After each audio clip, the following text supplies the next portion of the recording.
দাস হইয়া চলেন, মানুষকে জুলুম কইরেন না, আল্লাহর সঙ্গে নাফরমানি কইরেন না, তাইলে মরণটা কিন্তু ভালো হবে না।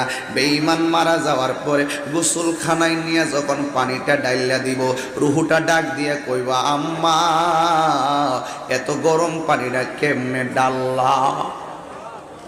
যখন খাটের মধ্যে শুয়াইব, রুহুটা ডাক দিয়ে বলবো, ও আপনজন, আমার কেমনে বিছানা সারা খাটের মধ্যে শোয়াইয়া দিলা? মসজিদের বারান্দায় থেকে লাশ পালকিটা আনলো, কিন্তু মসজিদের ইমাম সাহেব আমার লাশটা যখন নিয়ে যাইব জানা যায়, ওই দিন কিন্তু মাইক দিয়া বলবে না তাহির সাহেব আসছে, উনি তো মারা গেছে, জানা যায় পড়তে আসেন। ওই মসজিদের মাইকটা কিন্তু সেদিন বলবে না মেয়র সাহেব আসছে, জানা যায় আসেন। মেয়র সাহেব যদি মারা যায়, ওই মাইক দিয়া বলবে মরহুমের লাশ এসেছে, গড়েও কই লাশ, জানাজার মাঠেও কই আমার লাশ।